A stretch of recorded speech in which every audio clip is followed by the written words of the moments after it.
Hello, welcome back to ladies planet. ഇന്ന് നമ്മൾ ചെയ്യുന്നത് വത്തക്കയും തേങ്ങയും ഉണ്ടെങ്കിലും വളരെ ടേസ്റ്റി ആയിട്ട് വളരെ എളുപ്പത്തിൽ ചെയ്തെടുക്കാൻ പറ്റുന്ന ഒരു അടിപൊളി ഐറ്റമാണ് കേട്ടോ. നമുക്ക് എങ്ങനെയാണ് ഇത് ഉണ്ടാക്കുന്നത് എന്നുള്ളത് നോക്കാം. വീഡിയോയിലേക്ക് പോകുന്നതിൻ്റെ മുൻപായിട്ട് താഴെ കാണുന്ന ലൈക്ക് ബട്ടൺ ഒന്ന് ക്ലിക്ക് ചെയ്യാൻ മറക്കരുത്. ചാനൽ സബ്സ്ക്രൈബ് ചെയ്യാതെ വീഡിയോ കാണുന്നവർ പ്ലീസ് ഒന്ന് സബ്സ്ക്രൈബ് ചെയ്ത് സപ്പോർട്ട് ചെയ്യാം.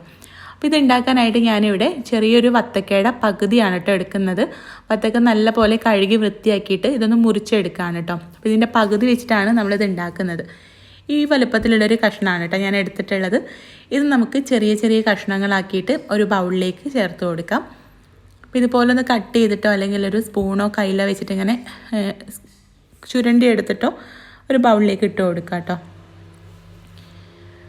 അപ്പോൾ ഞാനിത് മുഴുവനായിട്ടും ഒരു ബൗളിലേക്ക് ചേർത്തിട്ടുണ്ട്. ഇനി ഇതിലേക്ക് മധുരത്തിന് ആവശ്യമായിട്ടുള്ള പഞ്ചസാര ചേർത്ത് കൊടുക്കാം. ഞാനിവിടെ 4 വലിയ സ്പൂൺ പഞ്ചസാരയാണ് കേട്ടോ ചേർക്കുന്നത്. വത്തക്കയുടെ മധുരത്തിനനുസരിച്ചിട്ട് അങ്ങോട്ടും ഇങ്ങോട്ടൊക്കെ വ്യത്യാസപ്പെടും. ഇനി ഇതൊരു തവി വെച്ചിട്ട് നല്ല പോലെ ഒന്ന് കുത്തിയെടുക്കുകയാണ് കേട്ടോ. ഇതിൽ വലിയ കഷ്ണങ്ങൾ ഉണ്ടെങ്കിൽ ഉടഞ്ഞ് കിട്ടാനും പിന്നെ ഇതൊന്നുകൂടെ ഒന്ന് സോഫ്റ്റായിട്ട് അതിനുള്ളിലുള്ള ജ്യൂസൊക്കെ പുറത്ത് വരാനും വേണ്ടിയിട്ടാണ് കേട്ടോ. അപ്പോൾ ഇത് നല്ല പോലെ ഒന്ന് കുത്തിയെടുത്തിട്ട് ഇതിലേക്ക് ഇനി അടുത്തതായിട്ട് വേണ്ടത് കുറച്ച് തേങ്ങയാണ് കേട്ടോ. കണ്ടോ, ഇതുപോലെ അതിൻ്റെ ജ്യൂസൊക്കെ പുറത്ത് വന്നിട്ടുണ്ട്. അപ്പോൾ ഇനി ഇതിലേക്ക് ഞാനിവിടെ 2 കപ്പ് തേങ്ങ ചിരവിയത് ഒരു മിക്സിയുടെ ജാറിലേക്ക് ചേർത്തിട്ട് അതിലേക്ക് 1 കപ്പ് വെള്ളം ചേർത്തിട്ട് നല്ല പോലെ ഒന്ന് അരിച്ചെടുത്ത തേങ്ങാപ്പാലാണ് കേട്ടോ. അത് ഇതിലേക്ക് ചേർത്ത് കൊടുക്കാം. നല്ല പോലെ ഒന്ന് മിക്സ് ചെയ്ത് കൊടുക്കാം. ഈ സമയത്ത് മധുരം ചെക്ക് ചെയ്തിട്ട് ആവശ്യമുണ്ടെങ്കിൽ ചേർക്കാം കേട്ടോ. ഇതിലേക്ക് നല്ലൊരു ഫ്ലേവറിന് വേണ്ടിയിട്ട് ഞാനൊരു 1/2 ടീസ്പൂൺ വാനില എസൻസും കൂടെ ചേർക്കുന്നുണ്ട് കേട്ടോ.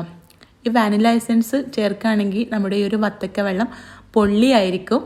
വേറെ ഏത് ഫ്ലേവറിനേക്കാളും വത്തക്ക വെള്ളത്തിന് എപ്പോഴും വാനില എസൻസിൻ്റെ ഫ്ലേവറാണ് കേട്ടോ സ്യൂട്ടാവുക. നിങ്ങൾക്കിനി ഏലക്കാപ്പൊടി വേണമെങ്കിൽ അത് ചേർത്താലും മതി. പക്ഷെ വാനില എസൻസിൻ്റെ ടേസ്റ്റാണ് ഒന്നുകൂടെ ടേസ്റ്റ് ഉണ്ടാവുക.